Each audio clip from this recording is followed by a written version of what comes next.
Welcome back to the Act Two podcast, a podcast for the real-life working screenwriter. I'm Tasha Hugh. And I am Josh Hallman. And as a reminder, Act Two is a network and support group for the everyday working screenwriter like yourself. And this podcast is just one of the things that we do. We also have a career mentorship through Coverfly. We have industry mixers where you get to meet other writers in your community who live in Los Angeles, unless you would like to travel for it. We have a Patreon that has an open chat room for everyone to talk to us as well as the other writers in the community. And that if you are in one of our actually free tier as well, you get a lot of free screenwriting bonus content that we don't have on the podcast, including live Q&As, live script clubs. Josh and I are breaking a movie that we throw up online like every sort of hour that we meet and chat about breaking this crazy movie that we're doing. So you get to see kind of live how we break movies. That's us. Tasha, So why don't you have coffee right now? I'm going to need you to turn it up. the reason is that Paul is still asleep. Guys, we got up pretty early this morning to record. It's the only time on a Saturday that we could record. And he's still asleep. And the coffee maker is close. And he has like ears like Spider-Man.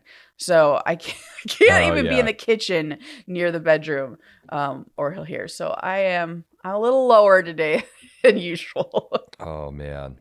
Just a quick story about that. And I know you're still doing the intro here.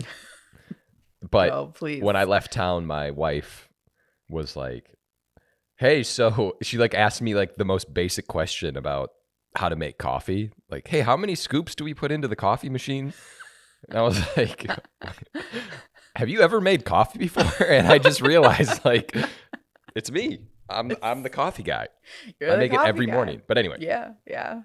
Anyway. That's it. I mean, I guess if you want to reach out to us, you can DM us with your questions and your topic suggestions, which is always really great.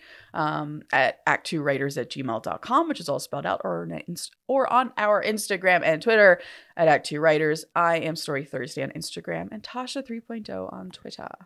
I'm Josh Hallman on Instagram. Joshua Hallman on Twitter, aka X. Oh, God. Tasha. Don't start that again. I'm really excited about our topic today. Are you? I am, because I think it's an important topic. It's fun to talk about. And I think you're the master of this topic. Oh, you do? I do. Oh, that's very nice of you to say. Should we do This Week in Writing? Yeah. Okay.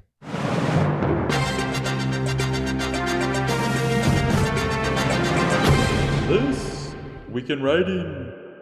So to my surprise, I was on my Apple TV and I saw that you could now rent or buy Twisters. And I was like, what the hell? This was about a week ago. And I was really surprised because, you know, as someone who follows box office things, that I'm always looking at it and I'm like, wow, Twisters is still crushing it and making money. And I know there's still people like my wife who wanted to see it in the theater. However, now that it was on Apple, she was like, oh, let's just rent it. And I was like, I don't know if that's such a good idea. Yeah. But then the other night hit and I was like, oh my God, it was just calling my name. I was just looking at that poster of Glenn Powell, looking at a Twister, and I was like, I want to show her what he's looking at. And now we're going to watch Twisters. So we fired up Twisters. Yeah. And something happened where like a work thing happened and we ended up having to pause Twisters. No. And we paused it for so long, it was like, well, we'll just pick this up tomorrow. And that's why you don't rent it at home. And it broke my soul, because that is the viewing habit of where we are headed. And you and I were talking, I think you exchanged something with me about like the industry and movies and like the viewing experience, and it just really bummed me out, and I'm part of the problem. Yeah, I mean, you should have known better. I also, a friend of mine was like, we want to see Twisters that we haven't seen yet, but we think we're rented. And I was like, absolutely not. Yeah. And these are the reasons why. And I explained that they had the old sound designer from the original Twister come in, and like they created really unique sounds for Twisters, and not just like, oh, what would it sound like, but what do you think it sounds like? What would like terrify you? And what like the sound design is so important, and you just got to go to a theater for that shit. Yeah, I messed up. That's up. all. It's fine. Theaters, I love them. Remember that time you showed Amelia A Quiet Place? Yes. So, follow up to that. Uh-huh. So, as we had gone back into Twisters, I was like, Amelia. Oh, no. When I was younger, I watched this movie Twister, and it was incredible. And I still think about it, which now it makes me love this movie Twisters even more. Do you want to see some tornadoes in action? And so I showed her the beginning. It was like the worst possible. Like now she's like convinced. Like she's like, she like asked me to look up if like tornadoes can happen in like LA. And, and you know what though? I'm just getting her ready for the real world. Your daughter's going to have all these illogical fears like I do from watching like Jaws too early. Oh, for sure. I'm just passing along the trauma. So you're welcome.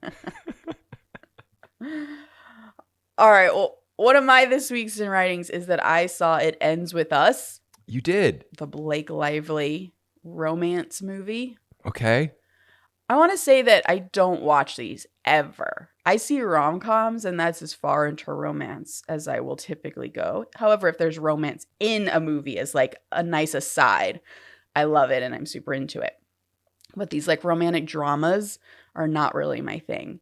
But I wanted to like take out some female friends of mine, and I knew they both liked this genre. In fact, one of them had read the original book.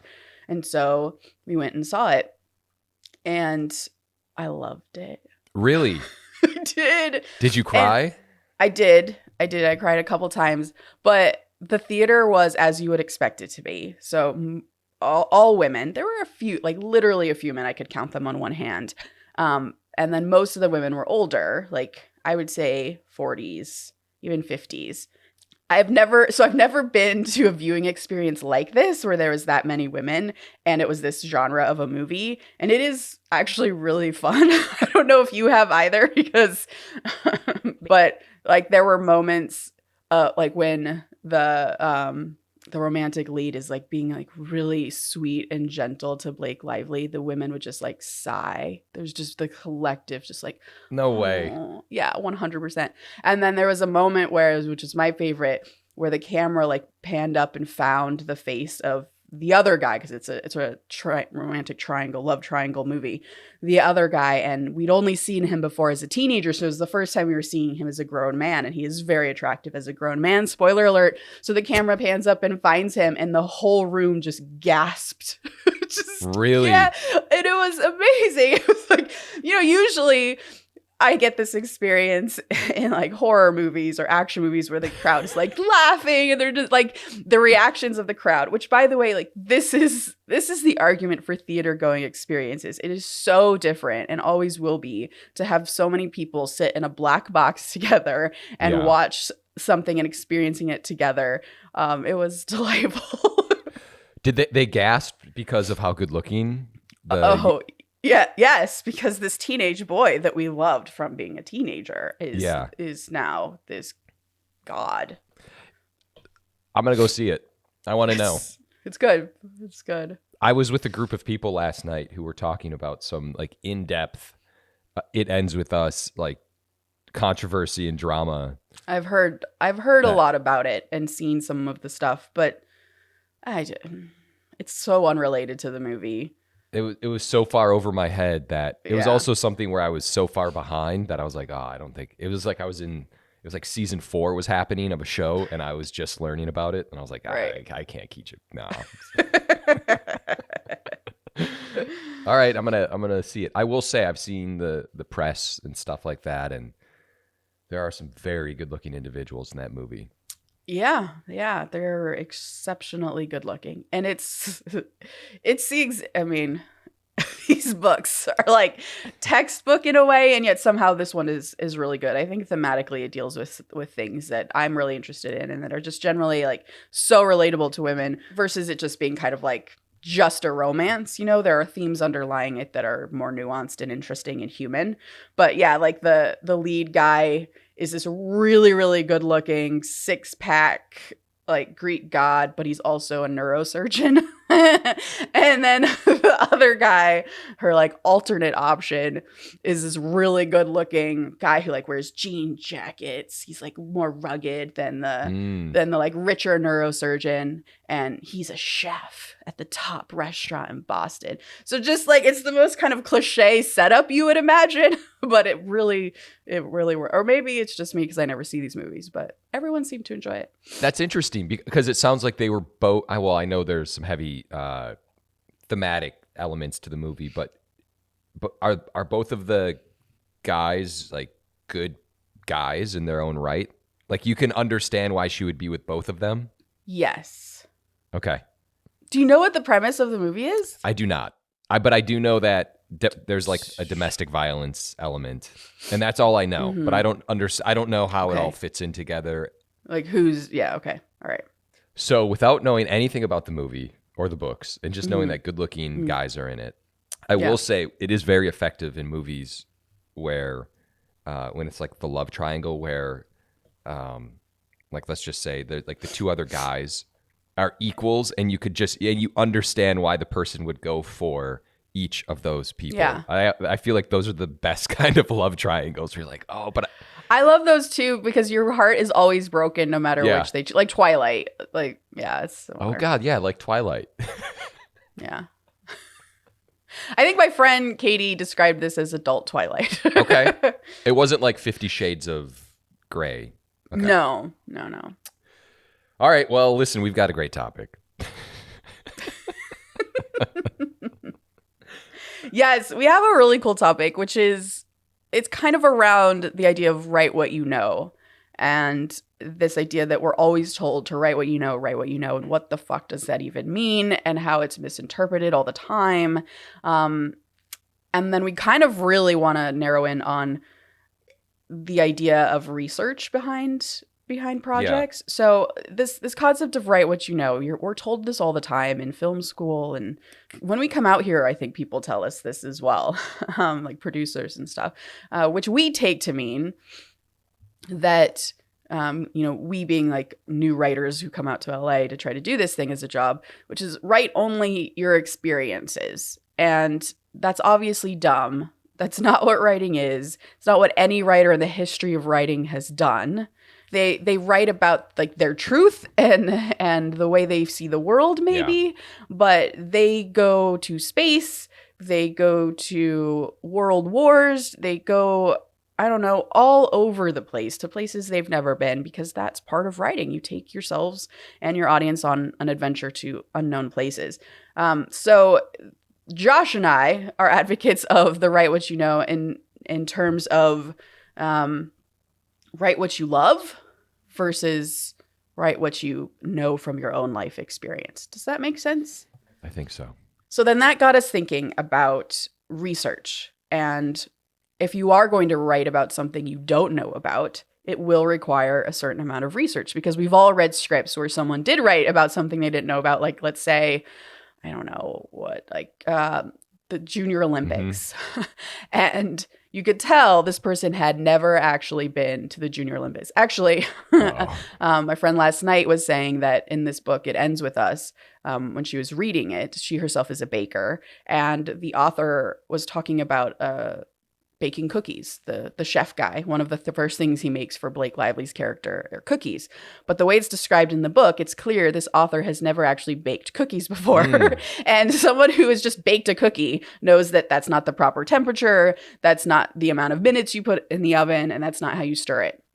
So like these are sort of basic research things, right? So if you don't know, if you've never baked a cookie, you should research it if you're going to talk about cookies. So we decided to talk about the research behind it, because another question I get a lot, and a question I always had when I was coming up as well, is how much research is too much research? And you can certainly get bogged down by that when you're writing things. So we thought we would kind of talk about this whole topic in general. Yeah, it's great.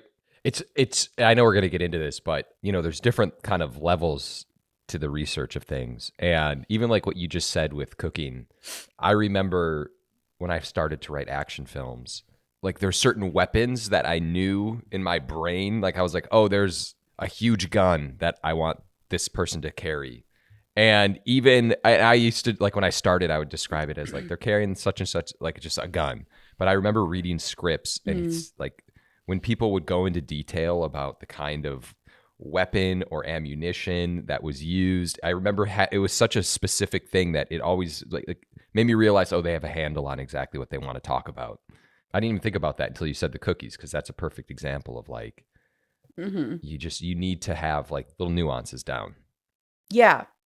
I guess I'll kind of start because I have a degree in history and literature. So both of those things require a lot of research or just mean that I have done a lot of research on things. And so some of my first projects, actually my second job in the industry that I ever got paid for, was a biopic of Cyrus the Great, who is an historic figure. And there's actually very little research on him, but I didn't know anything about this person when I first got this job. And then most recently, I pitched on a Sally Ride movie. So I didn't know anything about Sally Ride except just that she was the first, woman to do the job as an astronaut. So I needed to learn more about that as well. Yeah.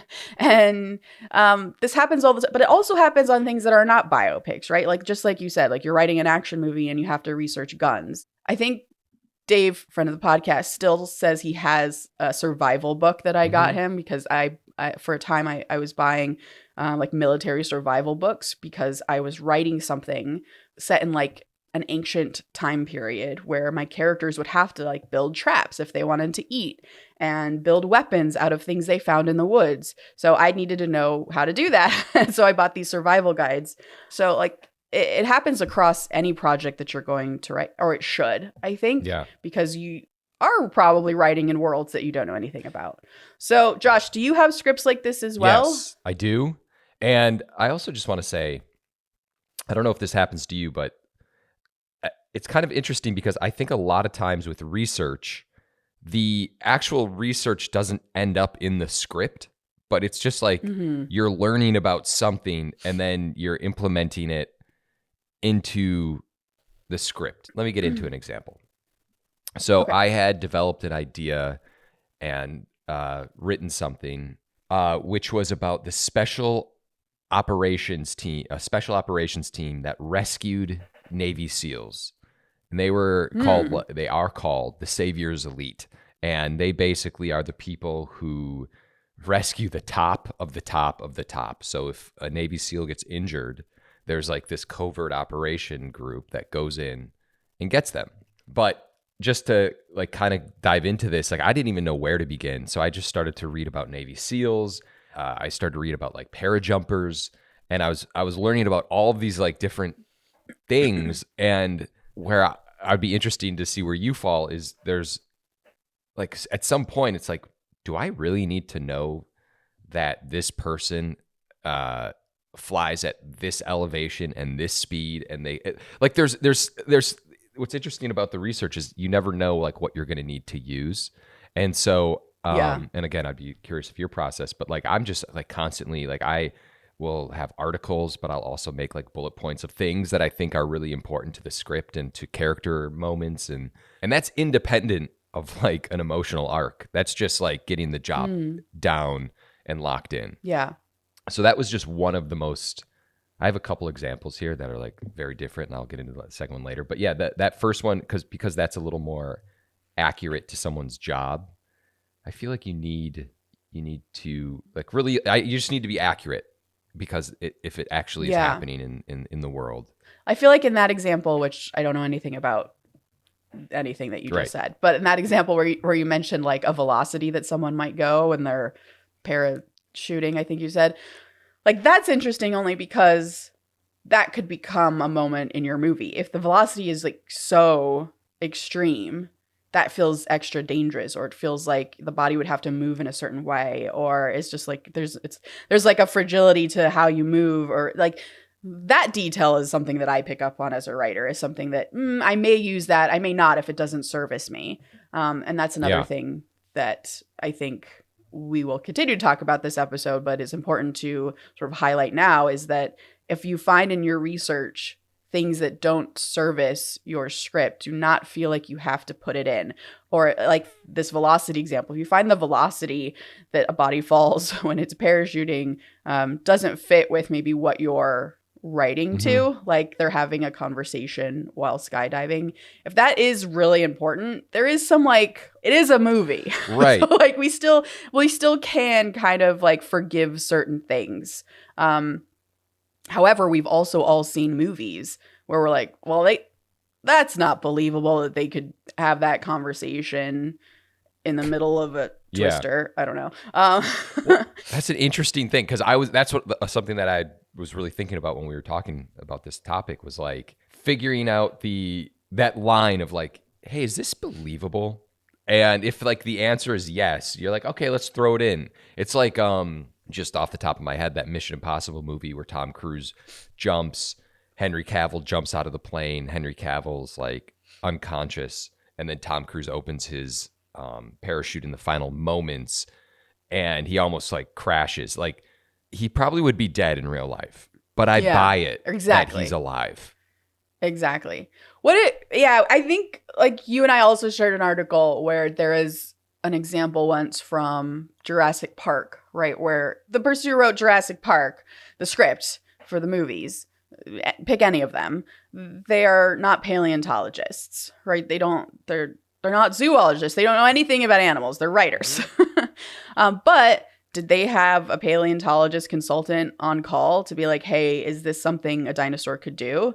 Yes, absolutely. And there were points that would stretch the imagination of even the paleontologist, but if the paleontologist could say, you know what, I'd buy that, then that's good to go. That's good enough for the movie. And I think that's a good thing to sort of like keep in your head, put a Post-it somewhere. Do I buy that? It just has to be believable enough in the moment of the movie. That core idea from the book of like, hey, what if we extracted DNA from a mosquito that's been sitting in amber?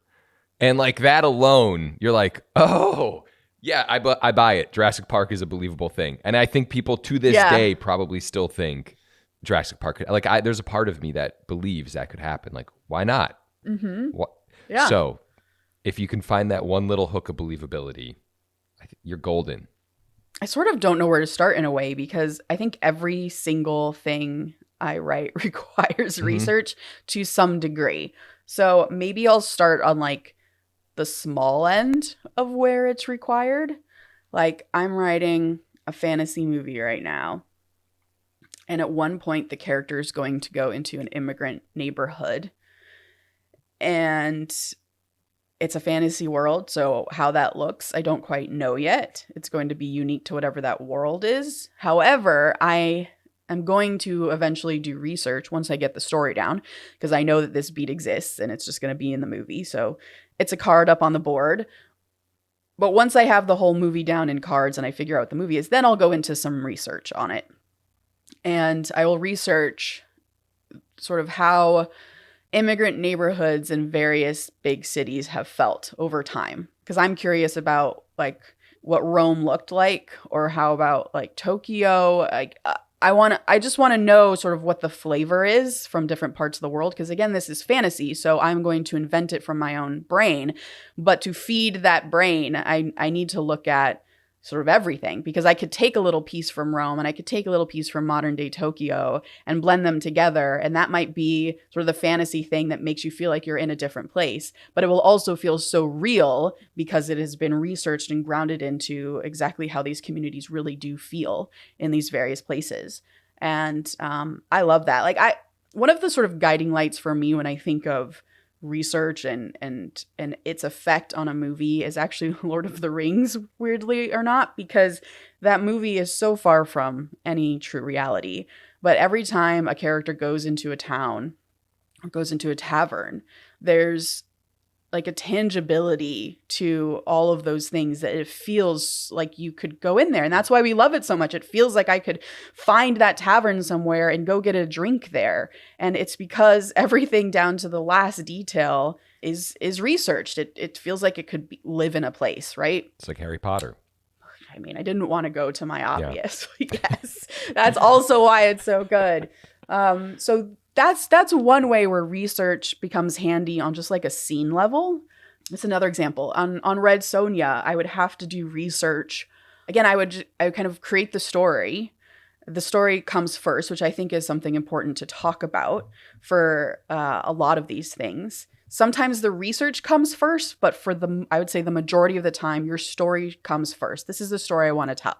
If it was Sally Ride, like I sort of like read like a basic timeline of Sally's life and the basic sort of themes that she was dealing with before I deep dove. And I figured out, okay, this is a story I want to tell about Sally. And then I dug deeper after that to maybe formulate some of the different scenes. Maybe we get here a little differently. Maybe I add this scene because I knew she was dealing with this after reading about it. But for the most part, I had an emotional core and structure before I went into my research. And that was the same with Red Sonja. Red Sonja, which is a fantasy movie. It's based off of a comic, so it's totally made up. But once I figured out the story that I wanted to tell, to make it feel real to the reader and to the watcher, I then went and researched armor from kind of like the medieval era, but you can take things from other eras too, because again, this is a fantasy time. It's not like medieval England. And just to understand, like, how is it made? How does it like hook onto a body? Mm-hmm.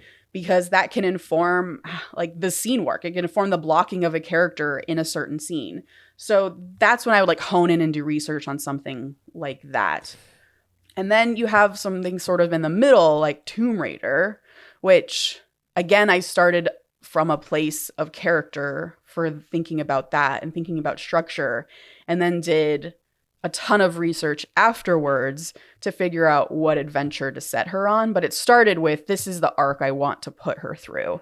And these are the sort of overall general kind of obstacles I want to put her through. And then it's like, okay, now I'm going to start doing research on historical relics and myths that are out there that could fit into what story I want to tell.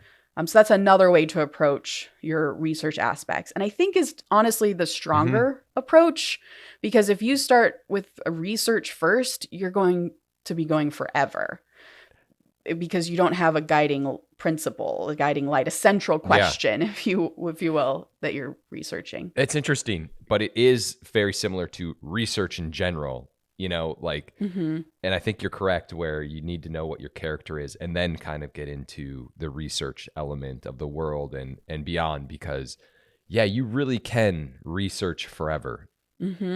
This script I was writing with Kai, and it dealt with yokai, which are Japanese monsters, which I knew nothing about. He basically got me a couple books, and I started to research yokai, and I was diving deep and deep and deeper into yokai. And now I know pretty much everything about yokai. However, interestingly, we haven't really ever cracked the story. Like, this is kind of my white whale. Like, I don't know what happened, and Kai and I have talked about this a million times. And I do wonder if maybe we researched a little too much. You know, we kind of had this core idea of what was going to happen with this main character, but we almost got too deep into research, maybe. That feels like a research too much, Paul, when you realize, oh my God, I could do anything because I've just learned all these things. And now I can do anything. Shit. I don't know what to do. I have to unlearn everything. But I feel like distance helps in that case, where if you went back and sort of read your original stuff before you did the research, like where your heart was at, yeah, I bet something would manifest from there. Maybe.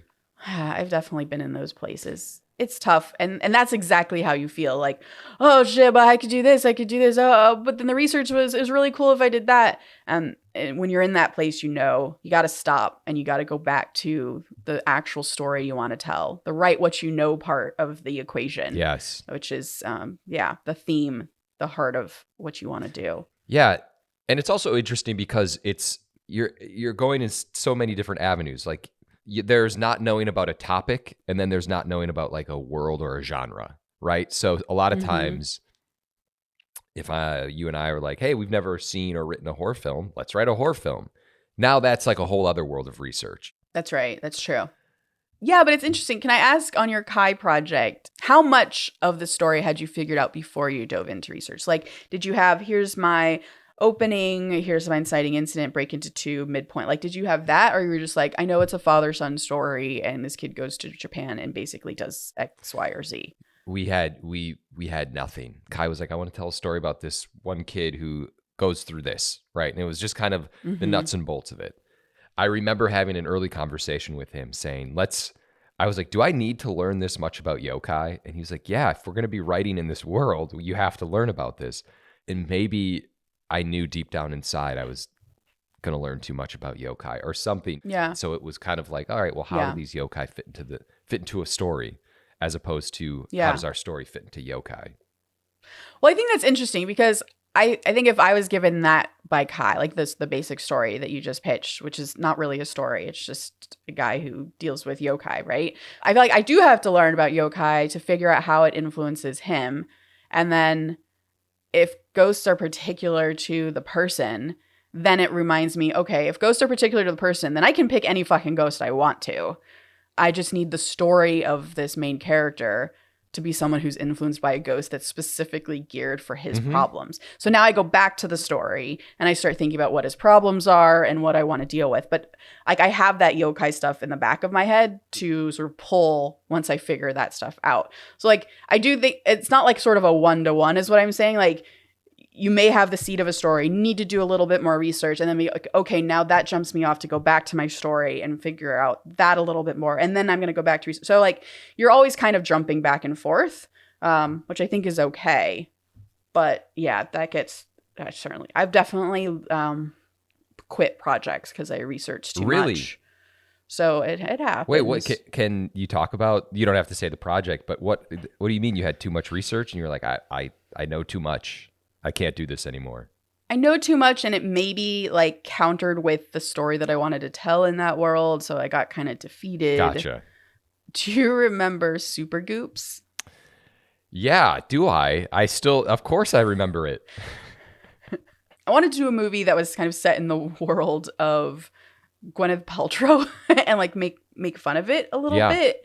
And I started doing a lot of research into just like rich people of a certain way, and I stopped liking the characters. And so like I was like, I don't want to do a movie about these people. Like it's too much, and it was sort of like it, and that's such sort of a vague thing to research as well, that I think I just kind of got lost in the weeds and just never found the passion of the story that I wanted to tell there ultimately. It's so crazy. I actually have a memory of you like starting to judge your own characters, and you like, yes, I remember that we were talking about it, and you like hated them. Yeah. It was just like a personal thing. Yeah, I was like, oh, this sounds like a great skincare line. These people sound amazing. Yeah, I remember that. Yeah. What are other good examples? So yeah, as I said, I pitched on one autobiography of Sally Ride, and then I wrote this biography of Cyrus the Great. And so when I pitched on Cyrus the Great to get that job, I had done like Wikipedia research, basically. Like only the research you needed to pitch the movie so that it worked in this world, and so that you obviously, like, I wasn't pitching the life story of Josh and just calling it Cyrus the Great. Like it was a Cyrus the Great movie. But I did no additional research before that because it's a lot of work and you're not getting paid at that point. And there's enough online for me to kind of glean enough to put a story together. But that's another example where I came at the biography from a point of story and character. And it was ultimately, I wanted to tell kind of a love story, but also a coming of age story of this person. And so I knew Like these are, if that's the case, and kind of, this is the break into two that I kind of want. This is the midpoint that I kind of want. And this was going concurrently, like my wants of the turning points, concurrently with like reading the Wikipedia to get a little more sense of who he was. And then I might like, again, similar to what we were talking about earlier, as I'm writing out my pitch, if I realize I don't really know what this battle was and it's like a main part of the climax, I need to research this battle a little bit more just so that I can talk about it in a way that feels like I've, done my homework. And then once I got the job, I bought 2 different books, and there's not a lot of books out there on Cyrus the Great, but I bought the 2 sort of definitive books about him. And that was the first stage of my writing process, is I read all of them and I did what I call book notes. So I read and I type out things that I find fascinating or things that I find to be factually important. So whether or not I'm going to have someone say, we're in the year 300 AD, it's just important to know, okay, this takes place in this time period. So I may need to do extra research after reading this book about, okay, what was the world like in 300 AD, right? Like, what was the geography like at this time? And then I'll do book notes again, like Josh was saying earlier, not just random facts that aren't helpful, but now that I know what my story is, my research is now going to be very targeted. I will write down for my book notes things that will help me build out a scene. So any kind of aesthetic that I think is going to be important, any kind of geography that I think is going to be important, any hierarchy maybe amongst like guards and kings and whatever, like that kind of stuff I'm going to detail because that's going to be stuff that runs in the background that I'm going to need to know. And then of course, anything that really applies to my main character and decisions that he's made, stuff like that. So, I don't write down everything, and that's important. It helps you get through the book quicker and it helps you be really targeted. The same with Sally Ride. I knew the story I wanted to tell before I did a ton of research. However, as I said, I only went to the pitch phase. The studio never actually bought the movie. Fools. So I did end up reading a book about Sally Ride because I needed to know once she got there, because obviously as part of the movie, she's going to get to NASA.